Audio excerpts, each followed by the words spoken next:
योगी को आखिर किसने फंसाया? कोर्ट तक पहुंच गया मामला। अब योगी को देना पड़ेगा इस्तीफा।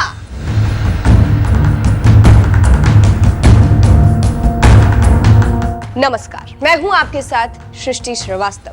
कहते हैं राजनीति में कुछ भी स्थायी नहीं होता है, यानी बदलाव हर समय देखने को मिलता है। अब उत्तर प्रदेश के मुखिया योगी आदित्यनाथ को ही देख लीजिए। शुरू में उनकी कुर्सी से उन्हें कोई दूर नहीं कर सकता था, लेकिन 2024 के लोकसभा चुनाव के बाद उनकी कुर्सी पर खतरा मंडराने लगा था। कहा गया आरएसएस ने योगी की कुर्सी बचाई और अब एक बार फिर से सीएम योगी की कुर्सी खतरे में है। चलिए आपको भी बताते हैं पूरी खबर के बारे में।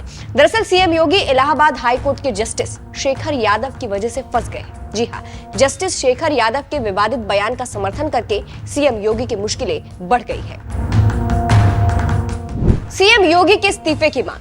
न्यूज 18 की एक रिपोर्ट के मुताबिक People's Union for Civil Liberties की उत्तर प्रदेश शाखा की ओर से मुख्यमंत्री योगी आदित्यनाथ के इस्तीफे की मांग के बाद इलाहाबाद हाई कोर्ट में याचिका दायर की गई। इस याचिका में कहा गया है कि इलाहाबाद उच्च न्यायालय के न्यायाधीश शेखर कुमार यादव ने बीते दिनों विवादित बयान दिया था। सीएम योगी ने उसी बयान का समर्थन किया। 8 दिसंबर 2024 को विश्व हिंदू परिषद के विधि प्रकोष्ठ के आयोजित एक कार्यक्रम में जज शेखर कुमार यादव ने मुस्लिम समुदाय के खिलाफ टिप्पणी की थी और उच्चतम न्यायालय ने इस मामले को संज्ञान में लेकर उच्च न्यायालय से प्रतिक्रिया मांगी थी।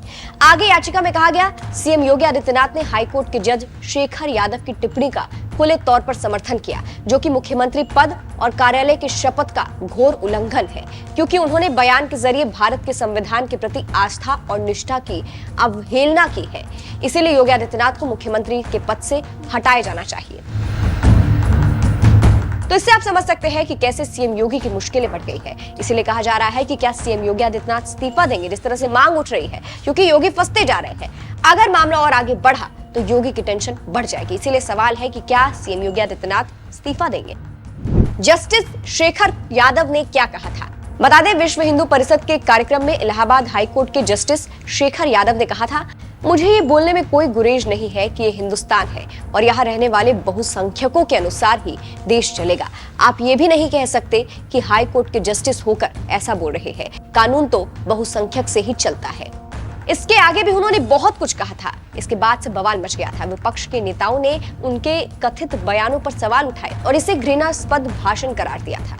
इसके बाद जस्टिस शेखर यादव के बयान का सीएम योगी ने समर्थन किया था। सीएम योगी ने बिना नाम लिए कहा था कि इलाहाबाद एससी के एक माननीय न्यायमूर्ति ने नेक बात कही है। सीएम योगी के उसी बयान के साथ आपको छोड़े जा रहे हैं, जिसके चलते वो फंस गए हैं। इस खबर पर आपकी क्या राय है? जिस तरह से सवाल उठ रहे हैं कि योगी आदित्यनाथ इस्तीफा देंगे, उस पर आप क्या कहेंगे? कमेंट करके जरूर बताइएगा।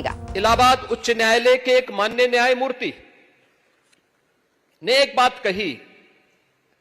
उन्होंने कहा समान नागरिक संहिता तो होनी चाहिए और दुनिया के अंदर तो बहुसंख्यक समाज की भावनाओं का सम्मान हर हाल में होती है। अगर दुनिया में होती है तो भारत में अगर बहुसंख्यक समाज के हितों की चर्चा कोई कर ले, उस सच्चाई को कोई बोलता है, कौन सा अपराध हो गया? आपने देखा होगा इन लोगों ने राज्यसभा में माननीय न्यायमूर्ति के खिलाफ भी महाभियोग की नोटिस दी है। ये है, और ये अपने को लोकतांत्रिक कहते हैं, ये अपने को लोकतंत्रवादी कहते हैं। संविधान की पुस्तक साथ में लेकर के चलते हैं। तनिक भी शर्म नहीं है इन लोगों को। ये संविधान का गला घोंटने वाले लोग हैं। यानी समान नागरिक कानून देश के अंदर नहीं होना चाहिए क्या? दुनिया के अंदर बहुसंख्यक समाज जो कहता है व्यवस्था वैसे संचालित होती है।